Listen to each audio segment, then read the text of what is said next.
Good evening, everyone. I decided to do my movie involving an insider threat on the 1993 movie Jurassic Park.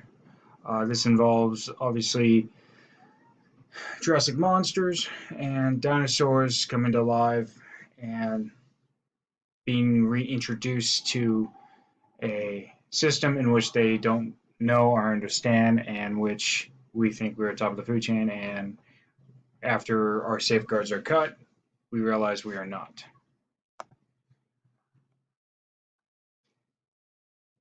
So the background of the story is it's on Isla Nublar, which is 130 miles south of Costa Rica, which is rented out and leased by the government of Costa Rica, and they are basically given free will to do whatever they like. The background of this one is through science, they're able to clone DNA from dinosaurs and recreate the missing DNA from other animals to actually bring them back. In this certain insider threat aspect, IT security expert Nidri, played by Wayne Knight, he decides from early on that he's actually going to sell the company's secrets to another company, and the way he's doing this is he's being bribed to take a payment and actually go against the company he's working for to sell insider secrets, in which we all understand that when you cut security on a park, this makes everything worse, but we'll get to that. In this aspect, the IT overrides that Nidri has, we find out that the overall sentiment that Mr. Hammond, the park's creator, he continuously says he spares no expense to get this park up online, but throughout the movie we understand that his employee, Nidri, is underpaid. In his own words, he believes he's undervalued, and that overall he should be making a lot more money. Where we see this coming back is during the hurricane that actually starts this whole thing of the IT meltdown and the creatures coming out, is he actually sends his staff home, which only leaves 2 IT experts on the facility, which in this case, one is good, one is bad, and overall, the bad one wins so far. For the procedure, there is a pre-run that is designed that is actually going to take Dr. Grant, his wife. You also have Jeff Goldblum, 2 kids, and a lawyer. The whole premise of that one was they're actually going to do the park first and basically go through and troubleshoot anything that arises. The problem that this happens is, being that they were the first ones there, why was the IT specialist being sent home? You would consider that if the lawyer itself was not going to sign off, that all these, IT specialists would not have a job. And so why would you spare no expense and send those guys home when everything rides on this one, pre-run that you have? And from what we learn overall is Nidri is basically in command of everything. We find out that overall he is a person that has control of everything. He is so egotistical. He believes he can do anything and everything he's ever conceived of, but he's just undervalued. And in this case, when you only have the 2 people remaining on the park, Nidri is the one that's going to be in charge.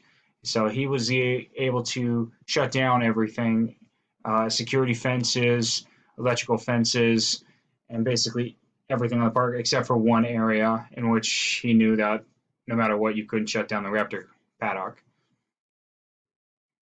You can also see that during the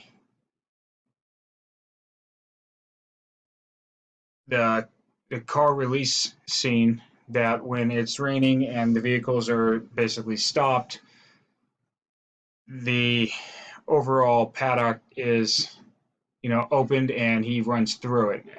This creates the biggest problem is now you have creatures roaming around not in their designed areas, and we find out very quickly that is not what you need. The insider threat, what I mentioned, Dennis Nidri, played by Wayne Knight. Overall, he is motivated by his financial problems, his low salary that he believes obviously should be a lot more. In this case, Nidri is taking a bribe of $750,000 for the initial investment, and then $75,000 per viable embryo, in which he's trying to get over 15. So that's another total of 1.5. His actions were actually he disabled all the park's cameras, he disabled all the security fences, and he allowed them basically to freely attack and roam outside of their areas, and created, the whole premise of why Jurassic Park shouldn't exist. Dennis Nedry himself, he's very erratic with his actions, and he always places blame elsewhere. In a couple scenes in the movie, you can actually see him explain to other people that he should be making more money because he can do X, Y, and Z. He can run so many code. There's just nothing that he can't do, and he should be in charge of everything. We find out, during this conversation as well, that although he is very egotistical and he does know what he's doing, he has no loyalty to anybody on that facility except himself. And overall, he just wanted to be known for what he can do versus, creating a good, fantastic park that would be safe. Prevention. We can hear multiple times, like I've said, that there's spared no expense, in creating this park. So a couple questions I would have would, why are we having somebody like Nedry on the team that not only does nobody like, nobody trusts him, he has money problems, he has, overall physical problems in his overall weight and stuff like that. I just wouldn't think that this would be such a, type of person you'd want on your team. He can be very coercive in, people trying to bribe him, somebody trying to blackmail him. This just opens up liability in so many different ways. And with nobody liking him in the first place, if you're trying to create a new park, why would you try to keep this gentleman? We see that the entire trip is cut short when the hurricane comes over.